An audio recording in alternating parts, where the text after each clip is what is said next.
We flipped the tables on this one, and I got interviewed by a veteran, and I'm a little nervous, but really excited to share this one.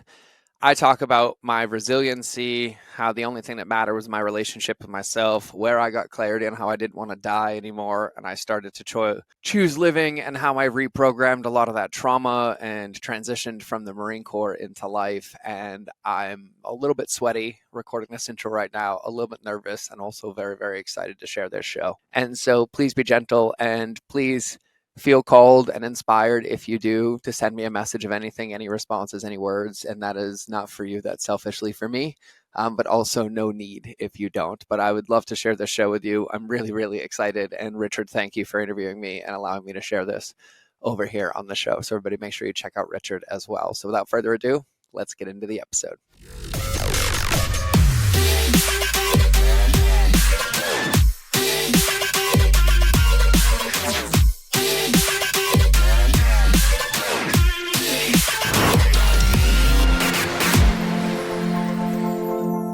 I know, and that is on me. I have been on the road, and then I just got stuck in Texas for 6 extra days, and they couldn't physically get me home for 6 days. So it's been fun navigating that to get on the calendar, but I'm stoked. And by the way, I love the podcast intro. That thing got me all fired up, and I was ready to go. So you nailed it. And that was my brother, William Matry. He put that all together. He's also a veteran. So crushing, William. Thanks for your service, buddy. So let me ask you a question before we even get started, because I do have a traumatic brain injury. And if I don't ask the question, I'll forget it. What is your definition of resiliency? Yeah, and we're brothers in traumatic brain injuries. I had 7 of them, so I have the same. Got to write it down and remember it. So for me, God, I feel like if you asked me this question every day, up until about a year ago, I'd give you a different answer. But now I'll give you the same answer every single time. And for me, I would define resiliency as continuing to choose to take a bite out of my future from a place of love, even when I don't want to. Repeat that. Resiliency for me. For the people in the back. Yeah, resiliency for me is choosing to take a bite out of my future based on who I want to be, irregardless of how I feel, from a place of self-love. And so, I used to think resiliency was being able to suffer more or work harder or outgrind or not feel or do all of those things, but they were just hiding spots. And, Mike Tyson said it, right? Like, as long as you get knocked down 9 times and you stand up that 10th, but I think everybody goes so quick to that they stood up, but they don't ask why they stood up. And there's no point in standing up. If it's because you think you're failing or you think you're going to lose it or you think that anything bad happened. Like, when you choose those moments, resiliency is choosing yourself first, right? It's not about like, oh, I have to do this or I'm going to fail. It's like, wow, this is what I want. This is the path ahead of me. I have the ability to take this bite. And every day I choose to take this bite, I am being resilient. And I failed for so long because things would get hard, right? The PTSD would spoil in. I'd have memory loss from TBI, get frustrated. And my answer was always like, oh my God, you're so dumb. Like, just get back to work and boom, boom, boom. Or yeah, you're just broken, or you're boom. I was missing the most important part, which was me. And I can tell you that resiliency on paper for entrepreneurs, they're convinced they're resilient, but they're spending their time suffering in all the things that aren't going to move the needle. And so I think resiliency, when you define it, you also have to understand that in order to be resilient, you also have to have clarity and intention.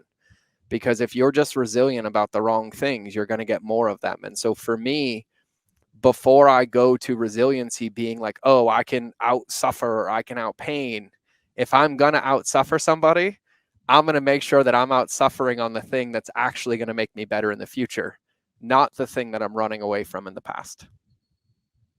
I love that. Now, I got to make a confession to you.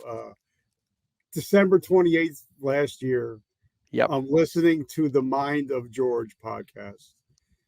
And I never thought, because I hear so many people say, this year I'm going to have my word is so-and-so or whatever. And I always said, you know what? That's bullshit. That's hokey. It doesn't work.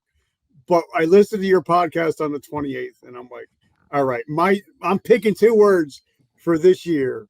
And those 2 words have been intention Mm-hmm. and attention. Yeah. Oh, those are good. And those are my two. And because I listen to the Mind of George podcast, my business has 10x just because of those two words was intention and attention. Because I think a lot of business owners, they work on their business, but not in their business. Mm-hmm. So I just wanted to put that out there. I wanted to say thank you because if it wasn't for you, Well, and I want to support you in that. And first off, I want to acknowledge you for like being open about that, because that's the first step, right? Like for me too, right? Like I'm 40 years old, I'm covered in tattoos, I'm in the best shape of my life, right? Like I was a badass Marine, a badass fitness dude, and it's so easy to be like, "Oh, that's so hokey."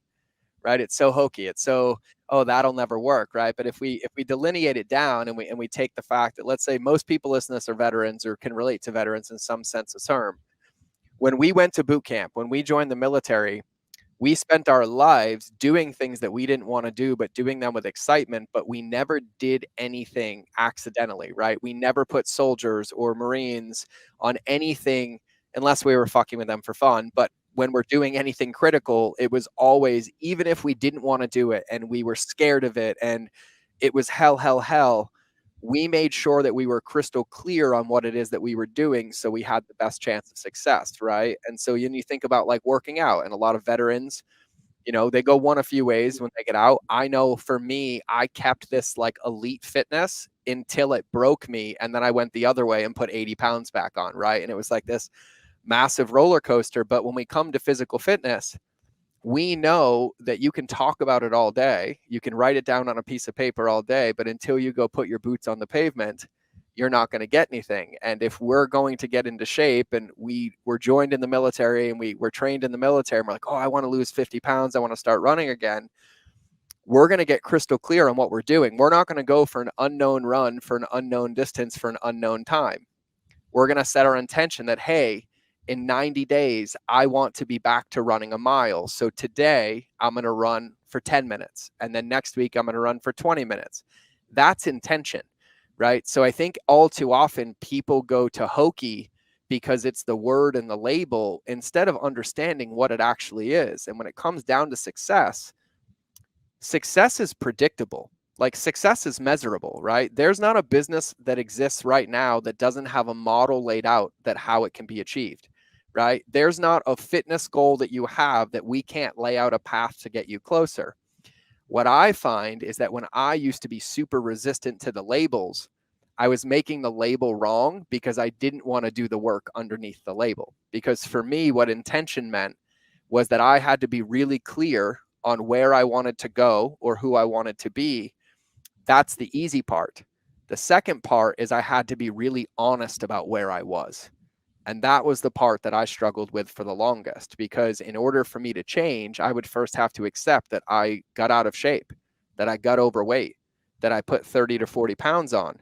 But if I'm in that bucket and I'm being mean to myself, I'm like, "Oh, you're such a failure. You're such a fuck up." No matter what workout I do, no matter what I change, I'm going to end up right back here. Because until I can fully own, like, hey, okay, cool, I'm not where I want to be, but I know where I want to be, but I have to accept where I am. Intention all of a sudden just becomes, what's the workout to get me one step closer, right? And when we have that clarity is what makes the game so hard and so easy at the same time. Because if you tell me you want to lose 30 pounds and you need to lose 30 pounds in the next 6 months, your life depends on it. It doesn't matter to me if you like the workout or not. You have to do it. But when it comes to business and entrepreneurship, we're our own boss and nobody holds us accountable, and we make excuses for ourselves. And so if we're upset, if we're being mean to ourselves, we're not going to do those behaviors. So it's really, really important to understand when you say those words, what they are. All it really is you're saying that you want to do this thing, you want to achieve this thing, you want to be this thing. And then in that space, you're sitting down to map out a potential workout that could get you there. That's intention, right? My intention is to do these things consistently until I achieve this goal. And then your second word, which is so powerful, is that once you set your intention, you know that that's the path. And so then in your day, you can watch your attention and see where it's going. And if you tell me that you want to lose 30 pounds, but it's more important to watch a YouTube video for 30 minutes than it is to go outside for a walk for 30 minutes, well, your attention is in the wrong place, because that attention going to that YouTube video isn't going to get you to the place that you set your intention on going. And that's where you can self-correct and self-adjust. But once again, the most important part here is if you catch yourself watching a YouTube video instead of your walk, what will most people think? Oh my God, fuck, I'm doing it again. Look, I'm watching the YouTube video. I should be working out. And then they keep watching the YouTube video, right? They never stop and go to the workout because they're making themselves wrong. But instead, if you're like, oh, wow, I set my intention that I wanted to lose 30 pounds and I said it's important and I haven't worked out today, but yet I'm watching a YouTube video. The moment you can see that your attention has swayed, you can also find why it swayed and what distracted you. And you can be like, okay, cool. I'll watch the YouTube video, but first I got to get my workout in, right? And for me, the challenge that I had for so long, and I'm talking like 39 years of struggling with this, is that I overcomplicated the solution. But you and I both know at the end of the day, it's chop wood and carry water. But if I'm chopping the wrong wood or carrying the wrong water to the wrong place, it's not going to get me to the goal. And so for me, like, I struggled with mindset for so long and focus for so long, not because I didn't know what to do. It's because I allowed all the other noise to confuse me or distract me from doing the thing that I set my intention on. And so I wanted to say that because I'm the guy that was hokey, right? Like, I'm the guy that was like, this stuff doesn't work. Like, why would I have to work on myself? Why would I have to do breath work? Like, why should I talk about my feelings? And now I'm the guy that's like, breathe more, talk about your feelings more. This is the only thing that matters. And I've just had enough evidence at this point to show me that every time I do this, when I set my focus for the year or I set a goal or an intention, that everything that follows massively, massively supports me as long as I protect it. So I wanted to take a minute to acknowledge you, number one, for being and owning the fact that it was hokey, because I still call it hokey and make fun of it to this day, but yet I go do it. Mm-hmm. Number two is that you picked two that are probably the two best things for anybody to focus on, which is you getting crystal clear on like where you want to be in the future, which allows you to come back now and say, okay, if that's where I want to be, and those are the things that are going to get me there, where am I giving my attention now? And now you have a barometer to say, if I'm giving my attention to other areas than this thing I set my intention on, I'm not going to achieve it. But if I reshift my focus and I do these things consistently, then I'll get closer to that goal. And I think it's important for everybody listening, because when you get into emotional states, and myself included, like with PTSD, right? I've spent 12 years of my life eradicating most of my wounds, right? Plant medicine, breath work, therapy, CBT, cognitive behavioral therapy, processing therapy, EMDR, like you name it, I've done it. Stem cells, I've done surgeries, I've done all of it. And no matter which way I slice it, no matter which way it goes, once I remove the feeling, once I remove the trigger, once I remove the thing, what I'm still left with is, where am I about to spend my time? Mm-hmm. And what I got stuck in so long is when those triggers came, those emotions came, right? When I got depressed or when I wasn't sleeping, because I didn't set my intention or make a plan for when things were good, when things got bad, I didn't have anything to fall back on. And so then it just kept getting worse. And so then my mindset would get worse. My depression would get worse. And then anything I tried, I couldn't get out because I was stuck in the pill bottle. But when you set your intention and you're like, hey, I know my life is hard sometimes. I know I'm not where I want to be. I know I'm going to get punched in the face. I know I'm going to have bad days. But on those days, if that happens, at minimum, here's what I'm going to do. That's how we eradicate the collateral damage that's caused from those emotional swings, by setting our intention and then having it as a fallback plan to know that, like, hey, when I get tired or I'm in the middle of the race and I think I'm going to lose, oh yeah, that's what I said. I said this was happen. When it happens, here's the 3 things I want to do. And I think that's more important than anything, because for me, when it comes to having a positive mindset, it's not about that you wake up feeling like you're riding rainbows and unicorns with Care Bears kicking, hearts out at you, right? It's that no matter how you feel, you have clarity that there's actions that you can take that will eradicate that feeling or give you more evidence. And so for me, mindset and having like a good mindset or a positive mindset isn't because you wake up feeling great. It's because you wake up with evidence that you can make it great no matter how you feel. And that evidence is those pieces that you commit to, irregardless of how you feel. And we've all done it when we're like, I'm not working out today. I'm so tired and blank. And then you just do it anyways, right? And then the moment you're 5 minutes in, you feel like Superman, right? You have more clarity than you've ever had. You feel better than you've ever had. And those moments are what develop the mindset. And so for me, mindset comes down to having enough evidence to look at that no matter what comes up in my life, I can bite it down and I can chunk it down and do it because I've been spending my days, irregardless of how I feel, making those movements or taking those actions. So I know that was a little bit of a rant, but it felt called to share based on what you said. No, I love it. And, you know, everybody knows I'm only a ninth grade dropout. But, you know, like we said earlier, I've done over 1,000 interviews. I've read over 6,000 books. So, but I realize that, you know, I'm in recovery 34 years. Congratulations. No drinks, no alcohol, whatever. But I know that if I'm hungry, angry, lonely, or tired, I'm about to fuck up somewhere. Yep. So somewhere, something bad's going to happen because one of those four will usually send me down a path. But now I know, okay, I'm starting to feel a certain way. It's time for me to shift something. Or my wife will say, you need to get to a meeting. You're being stupid. Yeah. You know? Yeah. So, but sometimes we have to, you know, start saying, okay, even, you know, like I was not a Grant Cardone guy. From the beginning, I didn't like him until I heard the story about him overcoming addiction. And I'm like, I get it. I'm like, now I get it.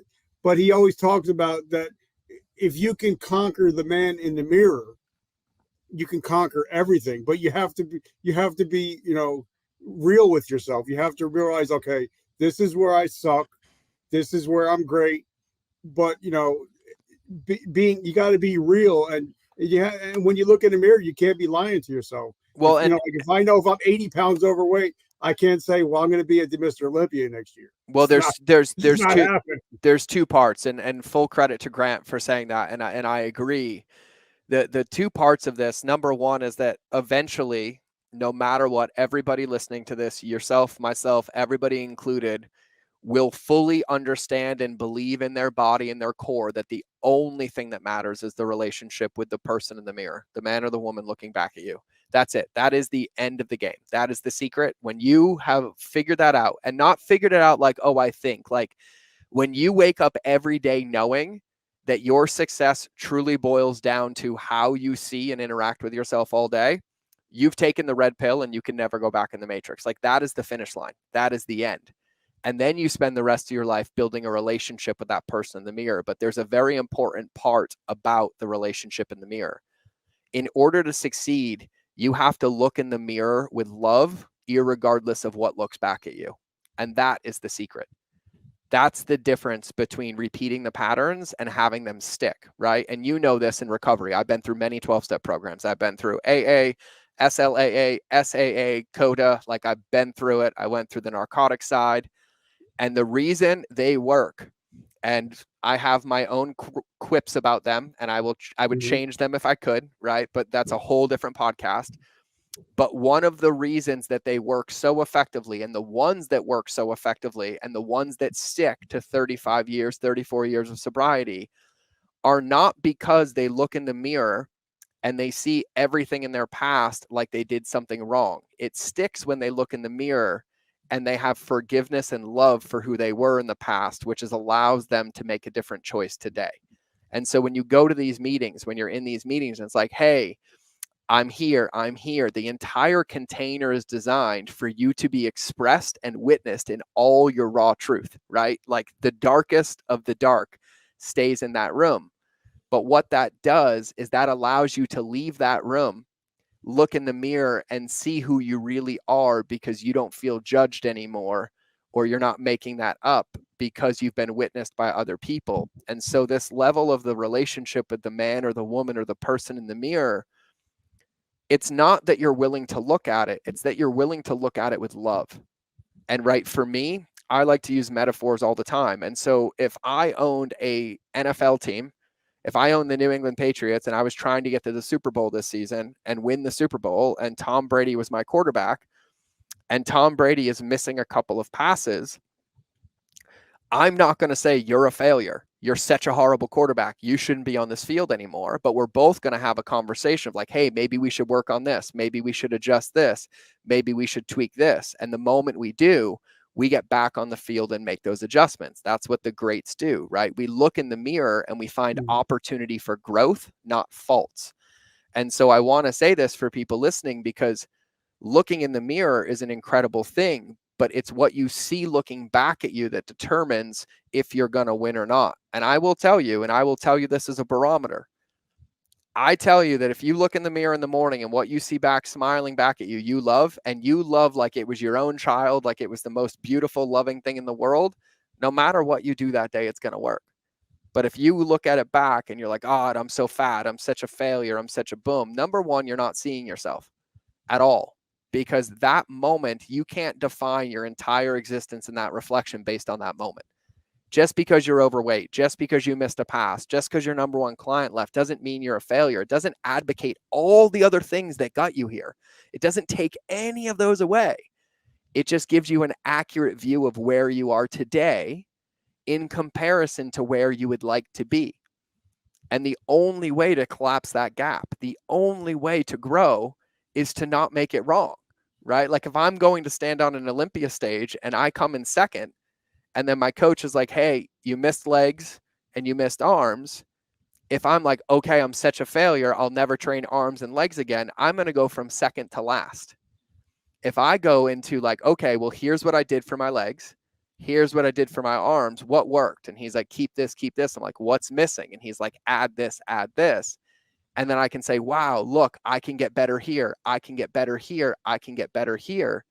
And I take that path. I have a chance from going to second to first, but only if I can see the opportunity in front of me as something positive. And for me, the way that my PTSD laid out, and like for me, when I was triggered, the feelings in my body were that I was unsafe and out of control. And my PTSD looked like the fact that I took all my Marines there and back, and then I lost 29 of them to suicide in the United States, right? How did I make it to Afghanistan back, but I lose them here, right? I felt out of control. And so when things would trigger in my body, when it would show up, I would feel out of control and I would just freeze. Like I would stop. I would over ruminate. I wouldn't do anything. And it was actually making it worse because the things that I could control that would eradicate it or make it feel better, I wasn't doing. And so I would then, look, you're such a failure. Look, you could have done this. You could have done that. But all that did was keep me stuck in that moment. And so I had to be willing to look at the fact that I only wanted things to stay the same because I was scared, right? I wanted to get out of the military and just give me a paycheck for the rest of my life, right? Like I wanted like this to last forever, this to last forever. But I also forgot that I grow every day. And there's no finish line for me. Like just because I'm at the elite level of my fitness, there's always another level. Just because I have the best business, there's always another level. It doesn't mean that I have to go chase that level. It doesn't mean that I have to pursue that level. But to think that who I am today is who I'm going to be for the rest of my life is a flawed thought in the get-go. It takes away my free will. It takes away my choice. And then it disempowers me to do nothing. But truth be told, when I was fat, the fork didn't make me fat, right? Like I picked up the fork, put the food on it, and stuck it in my mouth. And then I continued to chew and swallow it. And I ate the whole thing, all of them, right? I can't blame the fork. And for me, maybe I can't cold turkey those meals. Maybe I can't cut out sugar right away. But can I choose to have it 2 less times a week? And that would make me better off than I was if I wasn't. Yes. But I have to celebrate that. And I have to see that as progress. I have to see that as a celebration. And one of the things that I had to learn is just because I was great at something, or just because I was the best in the world at this, or I was great here, doesn't mean that when I get on a new field that I get to be the star quarterback again. I might have the skill set, but I have to learn a new game. and I have to get right back into the weeds, right? I have to get back into my breath work, back into my business, back into my body. And so for me, it's just about this consistency over and over. When you're looking in that mirror and you're really, really looking at it, you have to understand that at the end of the day, you will only win if you see what's in that mirror from a place of love. Because when you can see that, you don't see faults. Like when I was overweight, right? I've lost 60 pounds recently and it's off forever now because I didn't do it intentionally. But I had to really sit with what was coming up for me. And I was like, why am I holding on to this weight? I've been struggling and struggling and struggling. And the answer was simple. It's because I was being emotionally mean to myself. I was emotionally eating because I wasn't sharing my emotions. Like I wasn't sharing or processing my truth. And so I would just be like, oh, it doesn't matter. Oh, it's fine. And I try a new workout. I try a new diet. I try a new boom. But I was trying to add things into a recipe that I was already unhappy in. And it wasn't working. And then I got really, really honest. And for me, that was, I don't want to be a competitive athlete. Like, I don't want to be judged on my body. I don't care what I look like. I want to be able to play with my son when he's 70 years old and I'm still doing a backflip on the trampoline, right? Which, just for the record, will make me 103. Like, that's my goal, right? And like, that started to excite me because it was not about like something that was broken or what I looked like. I was like, I want to functionally be able to spend as much time with my children as possible. And so I sat with it. And what I was realizing, Richard, is I was like putting on my varsity jacket from high school, pretending I could still play football, right? I was like, no, I used to be this and I used to be this. But I held a world record and I was a competitive CrossFitter. But I wasn't willing to look in the mirror and be like, well, who are you today? And I was like, wow. And today I was like, God, I'm a father, right? Like that matters to me more than anything in the world. I'm a coach. I'm an entrepreneur. I don't need to be a competitive athlete to do those things. I need to like be who's going to help me win. And so all I did is I was like, I'm just going to walk every day. Right. And then here we are 6 months later. And this is hilarious to me. I'm the most ripped I've ever been. I'm the strongest I've ever been. I've only been in the gym like maybe 9 or 10 times. And it's all about functional fitness for my son and me being able to play with him. But it was because I was willing to really sit down and say, okay, I know I used to want these things. I know I used to say these things. I know I used to tell people these things, but those things aren't important to me anymore. What's important to me? And when I got really clear on what was important to me, and I removed all the pressure and I removed all the expectations and I honored me, everything got easy. I didn't make any diet changes, right? I'm still eating. I ate so much chocolate chip ice cream last night, like it would hurt for you to eat that much. And I actually needed the calories, right? And I was just like pounding it. But when I used to eat like that, my body would hold the weight. I would hold it around my midsection. I'd be tired and I'd be sluggish. And now I eat however I want. And then after like a minute, my body's like, oh, that's enough. You're good. And then I'm training and I'm staying in my habits.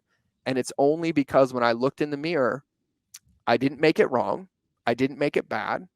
And I looked at it and I started crying because I'm like, that's what 6 years of lying to myself did.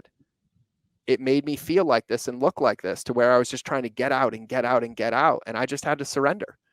And when I surrendered, everything started to fall into place. And now it feels massively, massively easy. So I don't know. Those are just some thoughts I had. I'll shut up now. No, I love it because, and I think me and you, we could probably just talk for 10 hours straight, like a big Joe Rogan podcast. But I think what would happen is you would talk for like an hour and then I would talk for an hour and then you would talk for an hour, right? Like, yeah, I know. Yeah. I could talk to you all day. But, I was with GNC for over 30 years. And I worked with players from the NFL, Major League Baseball, WWE. And if they wanted help, the first thing I would ask was, what's eating you? It's not what you're eating. Nope, it's what's eating you. It's what's eating you. That is such a good question, dude. Oh my God, that's such a good question. Because then then we'll know why you're eating this way. If you're stressed, because I'm a stress eater. That's what I do. Yep. And I come from a big Italian family. Everything is food. So whether it's let's be honest. Let's be honest. If we were in Italy and they were making it there, we could eat as much as we want and we wouldn't gain weight. It's only the Americanized versions that ruins it. Yeah. But, like you're saying, like a lot of us, prior military, first responders, a lot of us are struggling with PTS, I call it post-traumatic growth. I don't call it PTSD because it's not. I don't have a disorder. Me But neither. a lot, you know, Hence, you and I are on the same page about the 12-step program. Now you know what my one gripe is I won't label myself as something. yeah. So you know, a lot of veterans.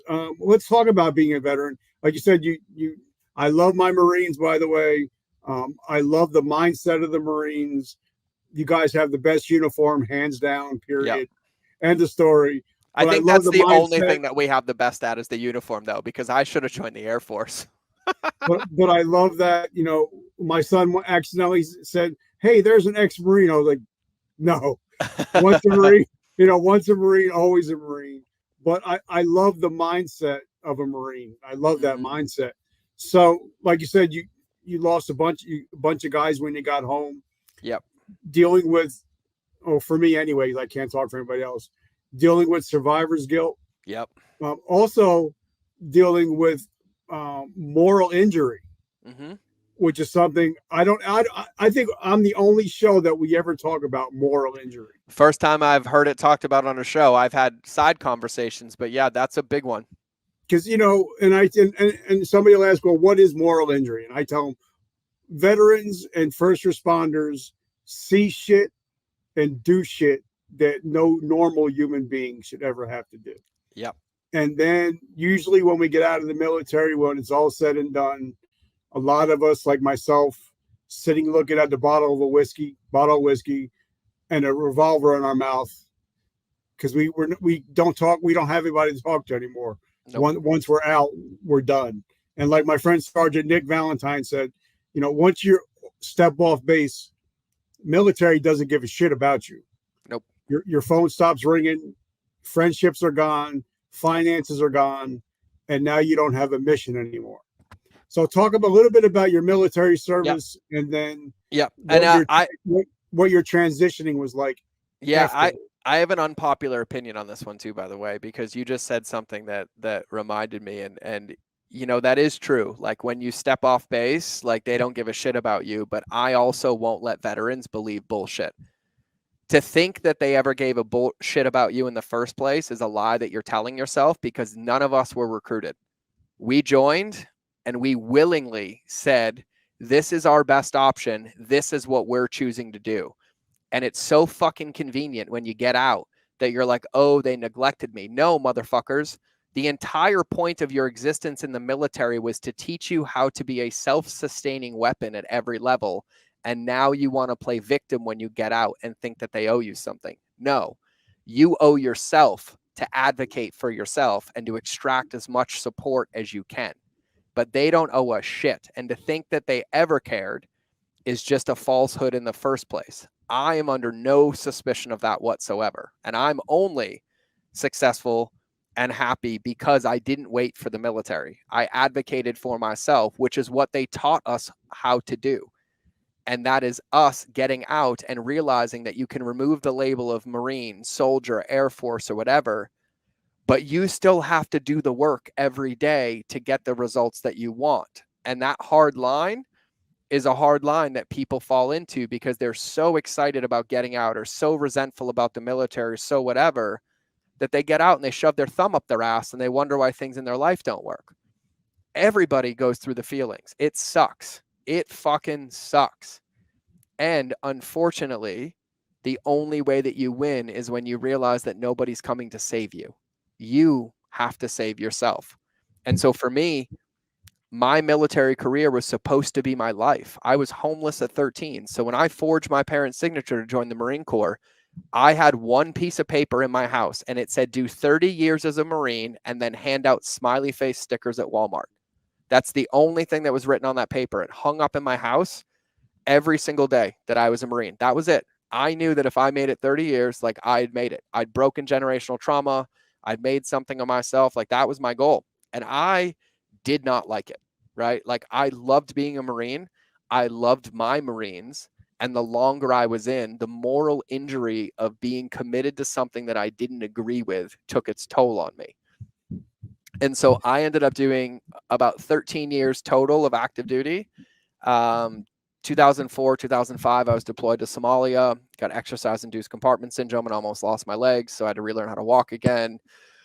get back in full duty, saying I never would, and then ended up in Afghanistan, got 7 concussions in 3 years, so 7 traumatic brain injuries, right? And then you stack the PTSD on top of it, other things, shrapnel wounds, all that stuff.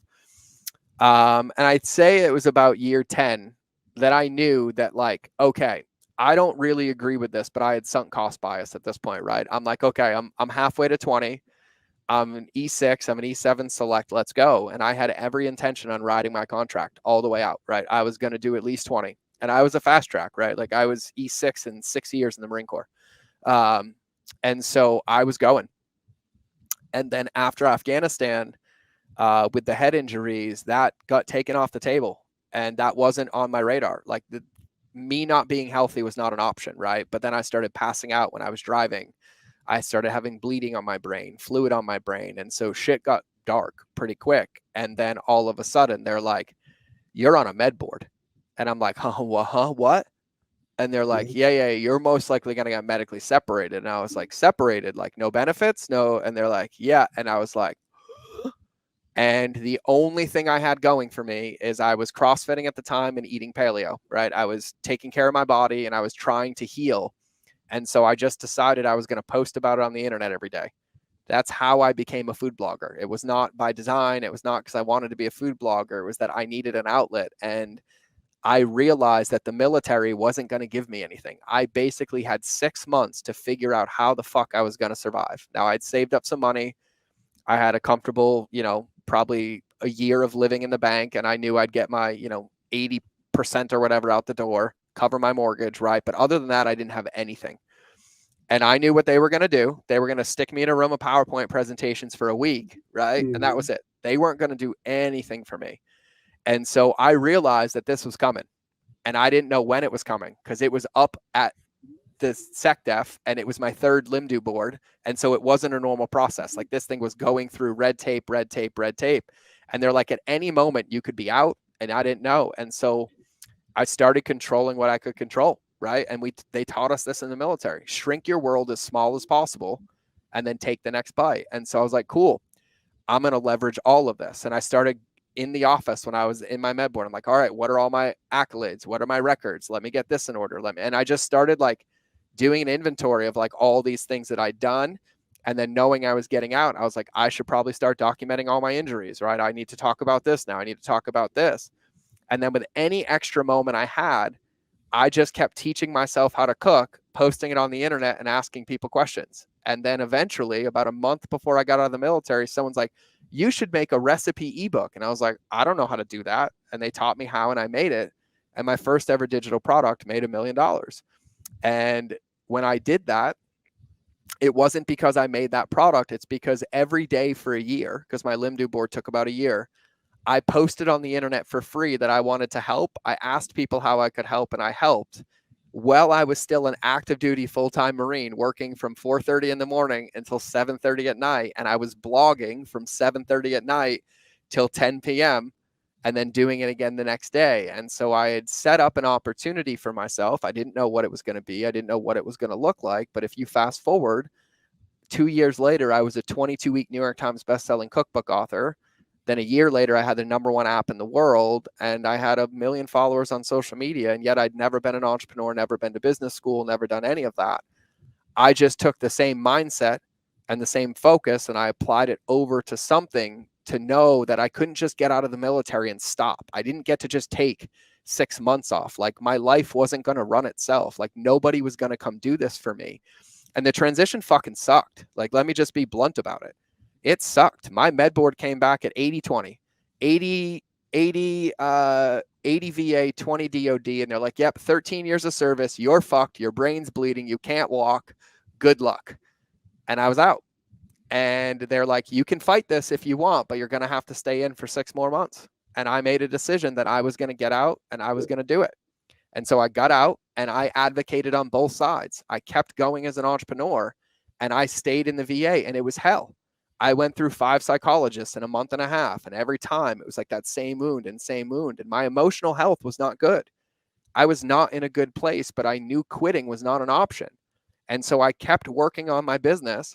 And then with any moment I had, I worked on myself. And it took me a year. in the VA. And I mean, I lived 10 minutes from the VA. I was there almost every day. And I was like, I am not leaving until I'm cared for. Document this. I need this. I need this. No, I'm not leaving. I don't give a fuck. I'm right here.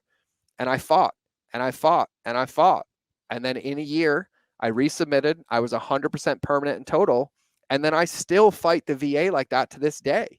I still have 2 physical therapy appointments a week. I have acupuncture every week. I have a massage every week for all my physical injuries. I have my psychologist. Like, I still fight to this day. But the thing that I don't understand is that we get trained. Like, we literally are taught just by going through boot camp that nothing that put in front of us is going to break us. Nothing. Like, you can't break me. And then you go to combat and you make it back. Like, what more evidence do we need for me to realize that I'm the only one who can advocate for it? And no, advocating isn't when you feel great. It's not that I woke up like so stoked. Like, I'm not sleeping for 6 months. I'm overdosing on opiates. I'm taking 30 hydrocodone a day. I'm in and out of the psychiatric ward. I'm having spatial disorientation. I'm having night sweats 6 nights a week. I'm putting loaded pistols in my mouth. But the one thing that I wouldn't do was stop asking for help and stop advocating for it. And I get really fired up about this because everybody wants somebody to care about their own fucking life more than them. And nobody can. But the moment you care about it all the way, all of us can care just as much and get you out so much faster. But you have to advocate. Like, you have to care. And I just can't stand the labels. I can't. Like, I don't call myself a former Marine, or a veteran. I'm George, who chose to spend 13 years of my life in the Marine Corps, and I am so fucking proud of it. But I'm not a veteran. I'm not a Marine. I'm not. If I'm anything, I'm an incredible man and an incredible father. And those are the labels that I'll give myself every single day, because everything else can be changed. I can change any other label. I can take a behavior, take an action that can change any label that's there. And I'm not going to stick myself in that box just so somebody else can label me. And I advocate my responsibility in this game. And this is the hard pill. And this is where it got to. And I'll be really fucking blunt with everybody. I overdosed to take my life. And I had every intention on dying when I took 90 pills with a bottle of liquor to never wake up again. The problem was I woke up. And when I woke up, I had to come to a harsh reality with myself. And that reality is that I didn't really want to die. I was just scared to live. And instead of trying and figuring it out, I kept convincing everybody that I didn't want to be here. But yet, I didn't really do the path to get myself gone now, did I? The fact that I have 48 weapons within 20 feet of me right now, and I went to pills, tells me everything that I needed to know. And I had to have a come to Jesus talk with myself in the mirror and say, what do you really want? And the answer is that I didn't want to die, but I was too afraid to live, and I didn't know how. And so now my days are really, really easy, because there's the names of 29 Marines that are no longer here on my wall. And I look at them every single day. And I realize that that could have been my fate. But I don't really want that. I don't want less time with my son. I don't want less time with you. I don't want less podcasts. I want more. But that also means I had to suck the oxygen out of my own bullshit, and I couldn't sit there anymore and tell you that I wanted to die. I had to be honest and say, hey, I'm scared to live, and I'm having these thoughts, but I'm not really going to do it. And I was missing that level of honesty. And when I got to that level of honesty, that like, maybe I don't want to die, but I don't want to die, but I don't know how to live, but like, I definitely want to be here. All the shit that was in my way was gone. Oh, well, they're not doing this, or they're not having this, or nope, I got to fix it, right? I want to be here. And if I want to be here, that means living is moment to moment, doing something that's going to help me live. And believing this bullshit and waiting. Before we even get any further, I want to dig. They call me G.I. Joe Rogan because I want to dig a little bit deeper into that. But first, I want to thank our sponsors, because without them, we wouldn't be here. Oh, yeah. Let's get the sponsors, because I support them as well. As you see down below, my friend David Nordell. Guys, if you don't know that the military is the ultimate minority, everybody's talking about hiring minorities. Why not hire the best minority, the veteran? If you hire a veteran that's only been in the military 3-4 years, The military's already spent over Millions. $400,000 training them to be leaders. You should hire them. And if you do hire a veteran, you can get up to $10,000 a year tax credit for hiring a veteran. And also, if you need any work done in your building to maybe put wheelchair accessibility, government pays for it. So, guys, there's no reason you guys shouldn't hire veterans because we are the best at what we do. So make sure if you're interested, if you own a company, you want to get your company vet ready, let us know and we'll get in touch with you. Also, guys, I was with GNC for over 30 years. I love pre-workouts. I love coffee. They all tasted like ass, or I had to take a shit after 5 minutes after drinking the coffee. So I came out with my own coffee, twice the energy, twice the caffeine, no crash. Best part of it, it's all veteran hand roasted, and 100% of the proceeds go to help Project Die Hard, help veterans struggling with homelessness and PTSD. So instead of drinking that other coffee, which I'm not going to mention who it is, if you like coffee with a mission, let me know down below and I'll get you that information so you can drink coffee and know that every bag that you get is saving a veteran's life. So, guys, thank you so much for that. But now, George, I want to talk to you because G.I. Joe Rogan me. Me and you, we were both sitting in the med boards and we're looking around and you're seeing other people playing chess, cards. And for me, I started reading, I picked up a little purple book called Rich Dad, Poor Dad. Yep. Which I've had them on the show. And then I started getting into reading more about personal development and a guy named Mr. Gary Vaynerchuk. And he started me on my whole path. He's a friend of mine, got me started with the podcast. But I had to make a decision. I could be like everybody else in the room and be woe is me, or I can change my life sitting in that chair. So talk about the decisions you made while waiting for the med board. And you weren't like everybody else playing cards, joking around. You actually started taking it seriously. So I did. And I think it's huge. And here's the thing, like, this just came to me when you were speaking, right? Like, everybody wants to be the greats, right? Until they realize how much work is done to become that great. And all of a sudden, it's a sobering statement to say, oh, I want to be the great, right? Everybody looks at LeBron. They looked at Kobe. They look at Michael, and they're like, oh, I want to be able to shoot like that. And I was like, are you going to put in the 180,000 hours when nobody else is looking, when they're playing cards, when they're playing games, when they think this is a joke, when they want the next paycheck, the next prescription, right? And it wasn't easy for me, man. Like, I'm not going to sit here and say that, like, I started like that. I didn't. I started in the victim game. I started in the please take care of me game, right? They gave me the 80-20 and I was out. I'm like, okay, I'm going, but it wasn't working. It wasn't working. And I just kept going. And eventually all of this happened around the same time. The overdose, then back in the hospital.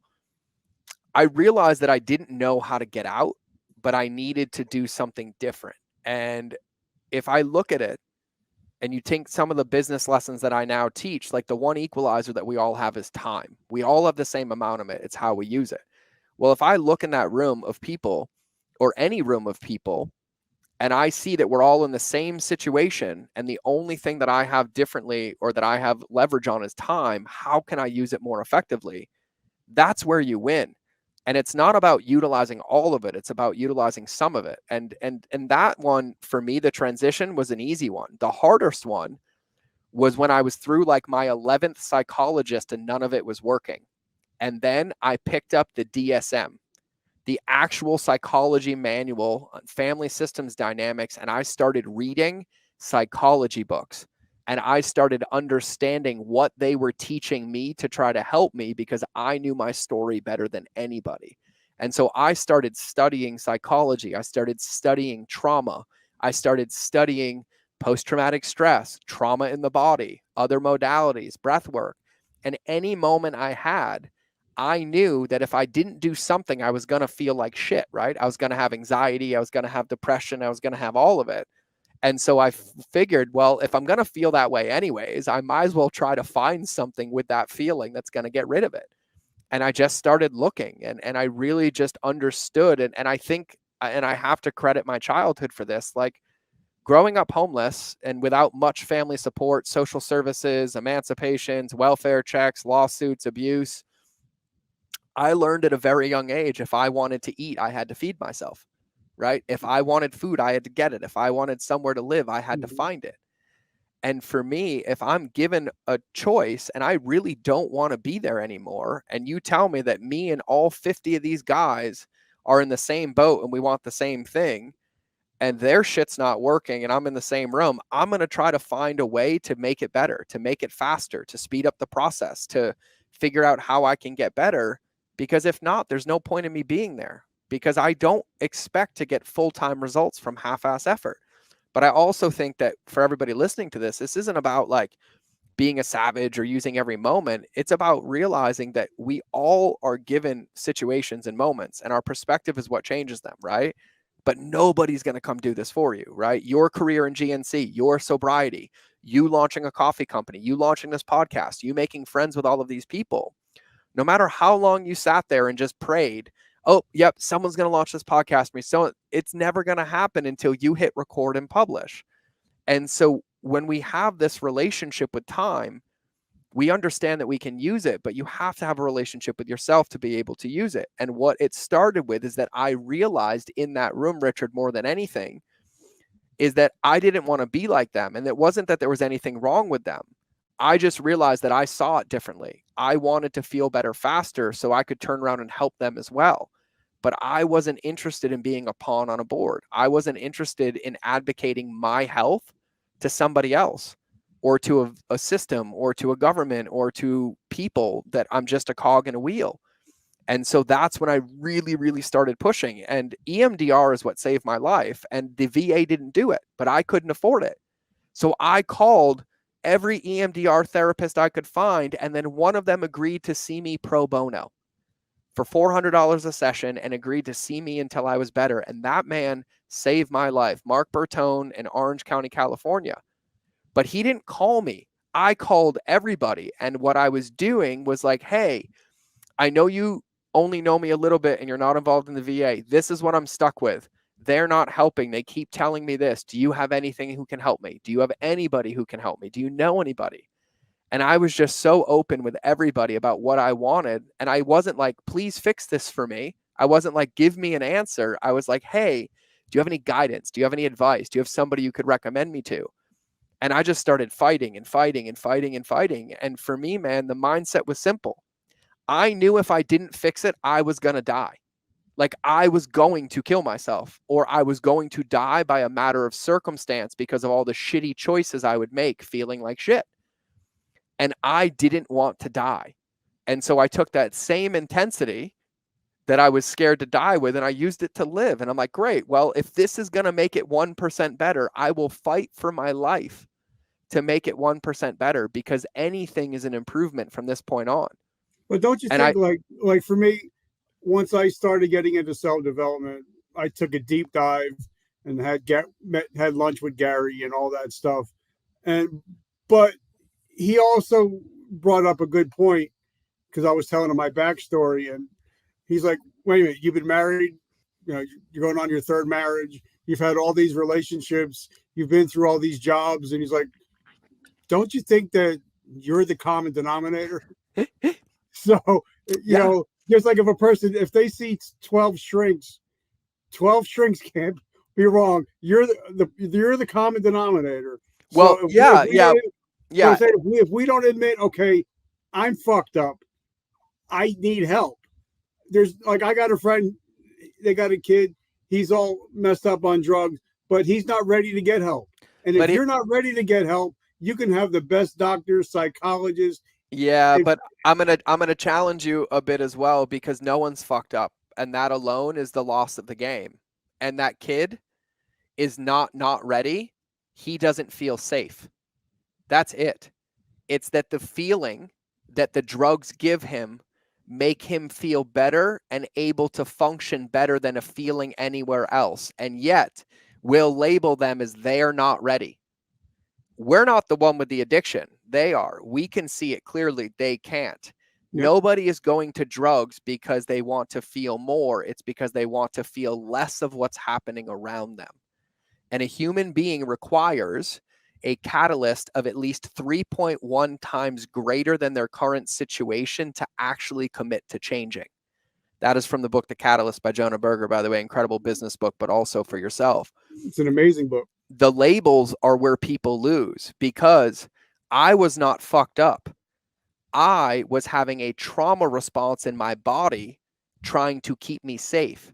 And so when I would go to opiates, it's because the anger in my body was overwhelming and I didn't want to hurt people, and those made it go away. I didn't want to be on opiates. I wanted to not feel the feelings. Mm-hmm. And so these labels that we get into of like, oh, I'm fucked up. No, I'm not. None of us were. None of us were born this way, right? You're born with two fears, loud noises and falling. Everything else is a trained behavior. But you'd be hard pressed for me to stand in front of you in the worst moment of your worst moment in front of all those people that love you, and you have an hour left on this planet, and not one person is going to stand there and tell you how you're fucked up, and not once are you going to say you're fucked up at all. And we get these labels and we get these things because we think that trauma is something that's outside of us or it's something we choose. It's not. It's our body's biological response to something happening on the inside that we don't understand, trying to protect us. That's why we have people say they're powerless over them. Your subconscious is driving the game, and it is 10 times, 100 times, 1,000 times more powerful than your conscious mind. And so we get really, really frustrated. But these labels are the things that get it so bad. And I mislabeled myself for years. I was not a monster. I was not bad. I wasn't fucked up. I was having and living in a trauma response that nobody could find a way out of. We couldn't see it. We couldn't get through it. The levels were crazy. And when I was saying about the doctors, I was speaking about the standard of care in the VA. I didn't re-choose those doctors, just for everybody listening. I was assigned a primary care after I got out of the hospital. And then I had 2 appointments, 3 hours each, and we did the entire story, right? Prolonged exposure. And then on my 3rd appointment, they fired that doctor, gave me a new one. I did it again for 4 appointments. And then after him, I had 2 more doctors in the next 2 months as they all rotated out. And so I was getting a wound because I had to retell each doctor and then relive it every single time. And it just got worse and worse and worse. And so, yes, the point about what Gary said, 1,000%, this is like one of the core concepts in personal development. But even if you don't understand personal development, if you've ever read Jocko, 100% ownership, right? Yep.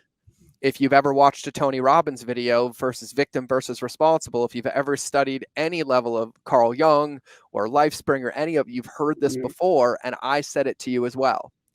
You are 100% responsible for 100% of everything that shows up around you, right? And so, yes, if you are changing jobs quite frequently and you always get fired for the same reason, yeah, it's on you. If you keep making more and more money, but keep the same amount, it's on you. If you've had 3 different relationships that have all ended the same, it's on you.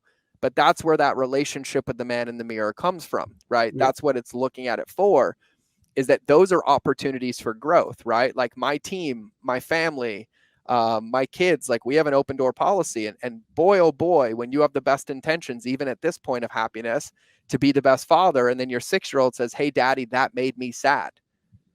That is hard when you have no intention on doing it.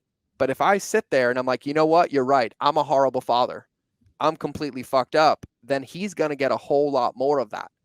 And that label is what does it. But when I can hear my 6-year-old and be like, daddy, that made me sad, I can hear how that was received from him, and I can make an adjustment in my behavior. That doesn't mean I failed. That doesn't mean I'm a bad dad. It means our relationship is different. And if I adjust this practice, or I adjust this play, or I adjust this throw, that I have a better chance of scoring a touchdown. But if every time I hear that feedback, I'm like, oh, I'm fucked up, oh, I can't change, we're going to lose the game. And we've already lost, right? We change every single day. So these labels, I'm so bullish on it because I got trapped. And even the paradox of our work, Richard, the hardest part is that it's so easy to hide in the work because we have the words and we have the conversations and we have the distinctions. but they don't matter if they're just words and they're not embodied. And so I don't even let myself joke about self-deprecation. I don't even let myself play with it, because if I'm joking about it consciously, it means some part of my subconscious still believes it to be true, or else I wouldn't be saying it. And so I don't like labels. And I think people that use them, you've got to be really, really careful, because if you're going to label yourself something, and I know you know Jim Quick, who's a dear friend of mine, like Jim is the best brain guy in the world. And your subconscious programs like at 1,000 times faster than your conscious. And it's programmed by the thoughts that you have and the words that you say. And it's programming a script that drives your vehicle when you think you're in the driver's seat. And no matter what, there's only two ways to fill that bucket. You either fill it with shit or you fill it with joy. And if you fill it with shit, you're going to get more shit. And if you fill it with joy, you're going to get more joy. So if you're going to label yourself something positive. I'm an incredible father. I'm connected. I'm compassionate, right? I'm this, I'm that. Like, label yourself to the things in the future, because the more you can tune your reticular activating system into those, the more you're going to find those things. And that's where you make the adjustment over and over and over. And that's where the reps come in and make the biggest difference. And that's why, by the way, Ed Milet is one of my biggest influences. Ed's incredible. And his great book, his book, Just One More, is friggin' amazing. He talks about the RAS system. So, guys, if you don't know about the RAS system, you got to check out some of Ed's stuff. Amazing. But, like you just said, self-talk is so important. Mm-hmm. Like, for me, I read this book. I don't remember the gentleman's name. I wish I did. He wrote a book called From Homeless to Billionaire. And he talked about even just say 5 things to yourself every day, 10 times a day, whatever. For me, it's I'm healthy, I'm happy, I'm whole, I'm disease-free, and I'm influencing millions of people. So if I'm having a negative thought, those 5 things, I just rattle them off like that 5 or 10 times a day, Was it Andres Pira, the book? I think it might have been. Okay. Yeah. And I want to hit on what you just said, because you just nailed it, right? You just said, I am home, I am safe, I am healthy, right? So, like, here's the deal. And I'm going to fast forward the button for everybody. Anybody who's listening to this that was a veteran, you get this, right? Like, you can think about boot camp, you can think about training, you can think about when you learned something for the first time, right? Whether it was your job, or whether it was how to shoot a rifle, or how to properly perform something, right? And in the very beginning, we all bitch about the military about this, right? It's like, hurry up and wait, but we over prepare, right? Like, we drill it in at a level that you never forget. And then we get resentment toward it, because the longer we're in, the more we hate doing that basic bullshit, because we're like, we got it already, right? But the difference is, in the military, they force us to keep doing it, right? And we never really get it until you're in the moment where it takes over and it saves your life. And then you have perspective on it, right? But the reason we succeed in the military is because we chop wood and carry water. Not that we find 85 different ways to chop wood. It's that we chop wood the way that works, and we keep chopping it that way. And what you're talking about is the number one secret. And here's the thing: Jocko's book, Benjamin Hardy's books, Ed Milet's books, The Power of Now. I can give you an entire book catalog all on this one concept. And if you don't believe all of them, you're not going to get this. This is the easiest part of the game. Ed's incredible about this, but this is it. When you wake up in the morning, when you are starting your day, if you drill in, here's who I am, and you do it consistently, and you put the behaviors in place, no matter what, you're going to chop more wood and carry more water than anybody. But if you don't do it intentionally, it's going to become accidental. And so for me, I coach everybody from billionaires all the way down to high 6-figure earners, right? To get them through those levels.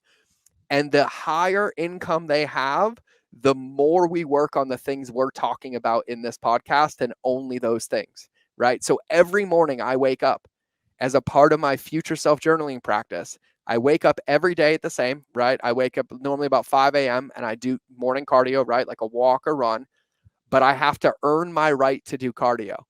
I have to earn my right to work out. So what I do is I do a 5-minute stillness practice where I sit with my own feelings, and I only ask myself one question every morning, Richard. And the question is simple: who do I want to be today? And I pick 3 words to describe the state of being of the man that I want to be today. And I write them down on a piece of paper. I'm a loving, passionate, trusting man. I'm an honest, hardworking, integrous man. I am a giving it, compassionate, happy man. I just pick 3 for the day. And I write those 3 down, and those are the 3 that I take into my morning cardio. And I run, and I listen to a playlist that I made, and it's called Mind State Change. And it's the 7 same songs that remind me of my future and who I want to be. And on that run, I repeat in my head thousands of times, I'm a loving, passionate, trusting man. I'm a loving, passionate, trusting man. And I do that every single morning. My friend Angie teaches this. She writes sticky notes and puts them on her mirror around her phone. I have my clients put it on the background of their phone. All that happens with the reticular activating system, and this is really, really simple, and everybody gets this. For those of you that have ever bought a new car that you've never owned before, like a brand, right? Like let's say you were buying a Ford Bronco, like one of the new ones, and you've never had one, right? You might be driving around your home right now and you might see 1 or 2 and you're like, God, I can't wait. I'm going to have a Ford Bronco, right? And then you get your Ford Bronco, and then all of a sudden you realize 600 other people in your town have a Ford Bronco, and your brain's like, holy shit, did they all buy Ford Broncos? No. All 600 of them were there already, but your reticular activating system wasn't tuned into that frequency because it didn't have an anchor yet. But now that you own one and it's a part of your world, you will see a lot more of it. That is the exact same thing that happens when you talk about personal development work, and why people have such a problem, and they call it woo-woo and esoteric, is because they don't understand what's happening. But if every morning Richard anchors in, I am healthy, I am happy, I am blank. When Richard starts going throughout his day, he's going to notice more healthy content, more healthy songs, more healthy people, and he's going to tune himself into that because he's putting his brain in that place. That's how the reticular activating system works. And so the reason I think veterans have a double-edged sword here is because if they take the intensity and the clarity and the things that they did in the military that made them successful, not the things they liked, but the things that actually worked, and then you applied that same principle, those same methodologies, and that same mindset into your business, and you treated it like the government was telling you you had to do it, whether you felt like it or not, you're guaranteed to succeed, because you would just force your reticular activating system only into seeing the things that are supportive of who you want to be. And that is really the core secret of the game. And if you study the greats, and you've dropped a lot of them that you're friends with, and I respect every one of them and know them all personally, you will also realize that they all have a direct correlation between where they spend their time and how much success they have. And all of them share this one thing in common. The more success they have, the more time they spend alone. And in that bucket, they get clarity on who they want to be, how to sharpen their sword, and then they come share that with the world. And so that level of investment in self is the secret. And what we wait for is we wait till we hit some finish line. There's an incredible book from Jamie Smart. He's been on my podcast. It's called The Little Book of Clarity. And it eradicates toxic thinking, right? I'll start this when, I'll be this when. No. It's right now. Like who you are today. How you get off this podcast and run the rest of your day is the only thing that's going to determine the level of success that you have 90 days from now, 180 days from now, and 365 days from now. Not something you do tomorrow, not something you do next week, like what you do right now. And so you take a book like The Little Book of Clarity by Jamie Smart, and then you stack it with like Atomic Habits from James Clear after you've read like Personality Isn't Permanent by Benjamin Hardy or Do the Work by Nicole LePera. And both of those books get you to sit down and say, who do you want to be in the future? A year from now, 5 years from now, right? And the Richard's like, I want to be healthy. And they're like, great. Well, how do you measure healthy? And they're like, well, like this. And like, great. Commit to doing those things every single day for the next 90 days while you tune your reticular activating system into it. And then all of a sudden, all the rest of your behaviors fall into line. The thing that matters the most, though, is that when you make the commitment, you have to understand that commitment is not feelings. Commitment has nothing to do with how you feel. Commitment is I'm going to do it irregardless of how I feel, because my feelings are the things that are going to prevent me from breaking through. That's commitment. And so when I say resiliency, it's about when you're in that commitment and your feelings take over and you don't want to do it anymore, that you can find your heart and find that part of you that said, this is who I want to be in the future. And I know it feels hard right now, and I know it feels overwhelming, but you have a path out of this. So just choose to take another bite. And that is the game. And no matter which way you slice it, you could pay me $100,000 for coaching, $1 million for coaching, or 100 million. And no matter what, I will always go back to that one thing. Those are the things that make us successful. Those are where the reps get put in, but it's about showing people and not telling them. Like, your results need to speak. Your actions and behaviors are where the words come from, not being able to say we're doing it, or I wrote this down, or no. It's telling me you've done it after you've done it, because you're so clear that these are the things that are going to work. And like, for me, that's what success has boiled down to. But don't you know, because like you've had some amazing guests. Like I said, if your podcast number's gone up, I'm taking full responsibility. I'll give it to you, man. I'll take all of it. But to people that are uber successful, like the Ed Milet's, the Gary Vaynerchuk's, the David Meltzers, when I had him on my show, I asked him, I said, give me one piece of advice that's going to change my life.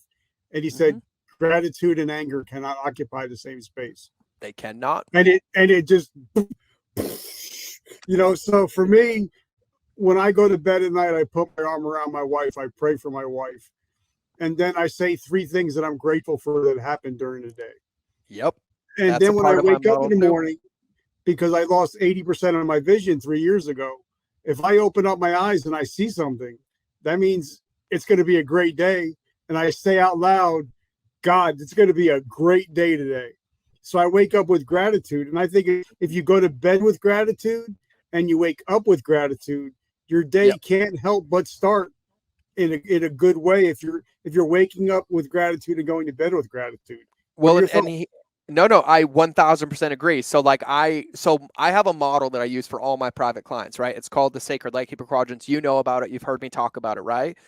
But literally the entire model is everything that you're talking about. It's making a declaration in the beginning of the day on who I'm going to be, not who the world said I'm supposed to be, but who I decide that I'm going to be.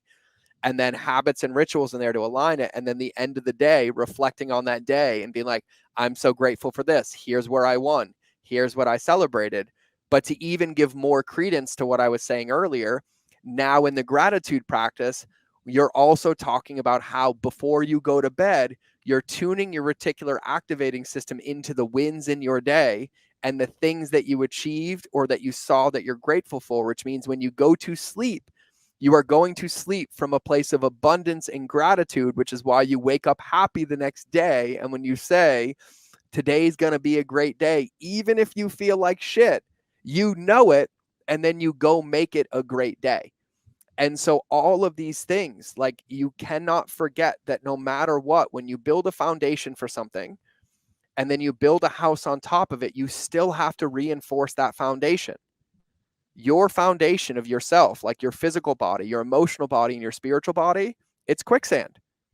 And it's only fed when you feed it. It's like a garden. And if you don't water your garden every day, it's going to die. You water your garden in the morning. You water yours first, right? You fill your bucket, you fill your cup. At the end of the day, you have gratitude and you look at how you watered your garden and how much it grew. And now, are there 100 other plants that need more water? Sure as shit. Of course there are. And you're going to be able to fill them once you have gratitude for what you were able to fill and what you did water already and what you do celebrate. And the hardest part of this game for me, Richard, was realizing that success really is this simple. It's not about the game. It's about the practice and practicing with the same level of integrity that we expect to have on the field. And that's where the rubber meets the road, which is what you're talking about. The level of intentionality that goes into your day, like knowing that as an entrepreneur, if you're an entrepreneur, you get that you're one. You're one of one. There is no other you.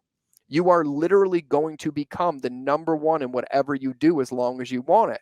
But in that, if you're going to be the Kobe Bryant of your industry, if you're going to be the Michael Jordan of your industry, do you have the workout and the program designed for you to do that and to hold that when nobody's looking, with your gratitude, with your intentions, with your clarity, with your advocating for your health, with your consistency? Because that's where the work is really done. That's where it's done. And that matters more than anything. And to hit the fast forward button, you'll also realize as an entrepreneur that when you are met with a challenge, the easiest place to solve it is to go straight to the source. And you said this earlier, and I'll say this again. No matter what you do, what you consume, what you learn, if you're listening to this, you are always the common denominator, you. And when you can change you, your view of you, how you see yourself, the confidence in yourself, every single thing you touch benefits from that change. And so that's why we're all so bullish on you. You'll notice that a stillness practice requires you to be alone. A gratitude practice requires you to be alone. Putting the reps in to design your vision requires you to be alone. That's for you to decide what you want it to look like and build a relationship with your feelings, because you're training yourself for the next levels of success. And right now, if you're telling me that your life is so hard because you're making $85,000 a year, but you want to make 300 grand a year, you're not going to if you see what you have right now as hard. You have to fall in love with what you have right now, start buying back your time, because you're increasing your capacity to hold the next level of stress. That's how this game works. My buddy Alex Sharfin says it all the time. He says, you don't have the business you want yet because you haven't become the person to run it. But I think about all the people that are like, oh, I'm stuck at six figures. I want to be a millionaire, but I hate this and I hate this. That's not how the game works. The shit that you hate doing right now, to get to $10 million, you're going to have to do 100 times over. And if you hate it now, you're never going to get there. If you love it now and do it every day, you'll get there a lot faster than you thought. All right. So then let me ask you a question. And I know we're going long, so we are. I have a hard stop in 10. All right. So I just want to put last thing. You mentioned Kobe a couple times. I'm a Kobe guy. That's my guy. Somebody once asked him, he says, well, what's the difference between you and Meta World Peace? He said, and he pointed to him, he's like, after this, he's going to the recording studio. He says, I'm going to the free throw line. Yep. He says, I choose my lane, but I'm dominating that motherfucker. Yeah. He says, this is my lane. Yeah. And he said, focus, follow one course until successful. So and that's, for the last and couple that's minutes, the secret, man. Talk about that, because I think a lot of people, when they start getting a little bit of success, they start seeing the cars, the women, the houses, then they lose it all because they lose sight of focus. Yeah, that's what it is. And here's the thing. I think required reading should be Tim Grover's books, because in Winning, when he talks about Kobe, and here's the thing, listen to the book for what it is, but listen to it. Like, listen to it. Listen to the work. Like, listen to the reps. Like, listen to the mindset. And then ask yourself a serious question and be honest. If you say you want to be the Kobe of your industry and you listen to that book, I want you to be honest and ask yourself, are you putting in the same amount of effort and work into your skill set that he did to have that level? Because most of the time the answer is no, but yet we're getting frustrated that we don't have the results. Don't get frustrated. Look at what's in front of you that you're not biting and go bite it. That's what this boils down to over and over and over again. And I'm guilty as shit. I was the king of six-figure businesses, right? And I was like, oh, I'll just launch another one. Oh, I'll just launch another one, because I knew the level of work to break through that catalyst or that roadblock or that plateau I didn't want to do yet. And so then I would buy stuff and I'd overspend and I'd lose it all again. And then I'd have to start over again. And it was like this cyclical addiction to thinking that this was going to change the game. No, it's not, right? Material things don't matter. Trust me. I've had them all. I've sold them all. I will never really have them again. I drive a fucking Subaru Outback. I own my office and my guns. And other than that, I have everything I need. Like, nothing else. I don't care how much money I make. I don't care where it goes. Like, it doesn't matter to me. When you want to win, you understand that the moment you make it about the finish line, you've already lost the game. That's it. If you ever make it about the result, if you ever make it about the goal, if you ever make it about the number, if you ever make it about that, and you use that as your driving force, you're guaranteed to not get more of it. And you watch this in the world. You watch the world champions. Like, you want to tell if a UFC fighter is going to be a world champion and defend his title? Look at what he does the night after he won, and I will tell you if he's going to retain his belt. Because one of them goes back to the gym, and then one of them goes out to party and celebrate, and they think that they've made it. You can see this across the board. Yep. And the hardest part for me, Richard, is that I was living a lie because I was telling everybody I wanted to be the best, but I wasn't putting in the work to be the best. And so I just got honest, and I was like, I don't know what I want anymore, but I do want to get better. And now I will tell you, like, I will be and I will be the best in the world at what I do. But when we get off this call, I've spent 4 hours today working on that man. Breath work and journaling and exposing and writing and sharpening my edge when nobody's looking, so I can get on this 1 hour podcast and have answers that took me 4 hours to find before we prepped today. Like, those are the things that I'm obsessed about now. And then here's the only part that my team gets mad at me about. They're just pissed that I don't tell them anymore. They're like, you need to share this shit. Like, we need to tell people. I'm like, I'm too busy doing it. You want to document it? Come film me, fly out here, do whatever. But right now, this work is for me, right? This is for me. And so no matter where you are in your life, no matter where you are, it is perfectly okay. I am not where I want to be either. I'm rich on paper and poor in cash because I made some bad decisions and I'm fixing it. I fixed it last week. It took me 6 days of focus, fixed, right? But now I have clarity that in 2 years, I want to be in a different place. And I mapped it out for where it is. And right now, it feels insurmountable. So I'm not worried about it. I just ask myself, what are the first 30 bites, right? And I focus on them every single day. And when I get done with them, I might change them, I might keep them. But no matter where you are, you're exactly where you're supposed to be, no matter what. Because the moment you can open up Google Maps and put a pin in where you are, you've already won the game. Because as soon as you choose a destination, you can draw a line between them. But to put a destination in Google Maps without a starting point, hit go and see what happens. You can't get there. You require a starting destination to know. And so no matter what, this podcast, this show is your starting destination, which means that no matter where you are is great. You just have to identify where you are and pick an area in your life, one area, one bucket, one thing that you want different in the future, and then draw a line between the two and break it down into a couple of bites, and then make a commitment to go practice that, and not until you win, not until you finish, but until you master it. And you keep it until you master it, because only when you master it does it become a tool to go in your toolbox. Before mastery, it's just a liability that gets in the way and something else to distract ourselves from. So like, if you tell me that running is important to you and you want to be a runner, I don't care what workouts you do. I don't care how often you do them. I care that you believe you're a runner every day and that you protect that and that you keep that. And so no matter where you are, you need to take this level of approach that we have, and especially veterans, for like this intensity, knowing that we can put in the work and knowing we can be so tenacious and knowing we can be so resilient. But you need to do that with your heart towards yourself. You need to love where you are, because where you are got you to this moment. You can hear this now because you're here. You have this perspective because you're here. You have this opportunity because you're here. But you have to be grateful that you are here. Because I promise you, if you told me where you are right now sucks, and I said, great, you have two options. You can keep it and we'll start here, or I hit reset and we go back to the hardest moment in your life. Which one would you choose? You would always choose right here. Always.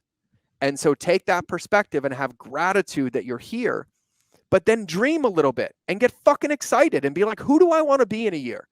I want to be healthy. I want to have more energy. I want more clients. I want more boom. Whatever that is for you, pick it. But then design. For me, I mean, like, this is the last question I'm going to ask you, because I think if somebody's listening right now, if they really want to, are serious about turning their life around, they need to listen to the Mind of George podcast. I would say that, but I'm going to let you say that because it sounds better when you say it. And I'm a podcaster. So yeah, for me, when I have those questions, that's where I go. That one, Ed Milet and Gary Vee are my top three. So talk about your podcast and how people can listen to it and what they get out of it. Yeah, I love it, man. And that's a great transition. And I'm actually glad you said it, because it validates a point. Here's the thing that I know. I know that anybody listening to this, if you're listening to this, you already have the answers. Doesn't mean you have to do it alone, right? But I'm not giving you something you don't know. I can't run the race for you. And that's how my podcast is designed. Like, it's designed to be an anchor, a reminder, something to give you a tool when you get unstuck. We focus heavily on all the things that make people successful. And Richard will tell you, my podcast is not about the highlight reels. I ask everybody about the roadblocks. I'm like, no. How hard was it? What was getting in the way? How did you think you couldn't do it? And how did you get out of it, right? And it's about mindset. It's about customer journey. It's about relationships. It's about all the core principles that are required to have the success that we all say we want to say. But it's not sugar-coated. It's not, I can hit the easy button for you. It's not, I can do the work for you. It's like, these are the things that we should be focused on. These are the things that are remembering. Here's a way to do it. Here's a tool. And it's designed so that no matter where you are in the world or what's coming up, you can grab an episode and it will remind you of something you know to get you back in the game. That's why we exist, and that's what we do. That's why like my podcast is my proudest ever business accomplishment. Like, somebody asked me the other day, and they're like, of everything you've ever done, I'm like, my podcast. And they're like, no thoughts? None. Like, that is it. Like, there is nothing more valuable, nothing more powerful. And even for me as the podcast host, listening to my own shows and recording them holds me accountable to the workouts that I know work. But I will say this: podcasts, content, books, do not mentally masturbate yourself. They don't work if you read them and put them on the shelf. They don't work if you listen to them and put them away. They only work if you listen, and when you get the clarity, you stop what you're doing and you go put it into practice. That's where growth happens. I don't want you listening to my show if you're just going to listen to me and tell me how amazing it is. I want you listening if you're like Richard and you're like, whoop, doing that, 10x my business. Oh, doing that, 5x my business. Like, that's where this comes down to. And the best coaches, the best people, like the Eds of the world, and I won't ever put myself in that label, but those people will never convince you that what they have you need. They will always remind you that you have the power, and their content is designed to empower you, not to get credit for what they're giving you. And that is the biggest point. And that is my goal with my podcast, is so that you have the ability to fish whenever you want, whenever you want, and you get to give yourself credit. And that's why I made my show. So it's called The Mind of George Show. You can go to mindofgeorge.com. It's everywhere podcasts are. Spotify, Apple, iTunes, Amazon, but mindofgeorge.com. It's called The Mind of George Show. And I'll say this too. I mean this, and Richard will tell you this. My team and I are here to help. I said this earlier about being in the room. Just because you're in a room full of people and you're realizing that you're the only one that wants to advocate for yourself, it doesn't mean that you have to do it alone.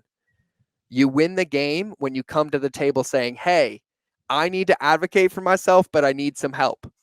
You win this game when you use the community. You're hearing this for a reason. If my team and I can help you, you don't have to do this alone. We can't run the race for you, but we can sure help you navigate it. We can tell you what roadblocks are coming. We can give you tools. We can give you some hydration packs. We can be like, hey, jump over that log and take a left at that log. The rest of it's up to you. But it only works if you advocate for yourself. And so I'm not saying you have to have the answers. I'm not saying that you have to have the path. You have to have the willingness to come to the table honestly and say, here's where I am. And the moment that happens, magic occurs. And so that's what I'll say about my show. And George, I just want to say, brother, thank you so much. It's been so long coming. I could talk to you for hours. And brother, it's an honor. We'll do it again for sure. I'm sure there's many more. We need to get you out to an event so we can hang in person. Yep. And thank you to your team for putting this all together. They're amazing. They are are. Awesome. So Ashley, guys, we love you. I love you guys. George, have an amazing week, brother. Thanks, brother.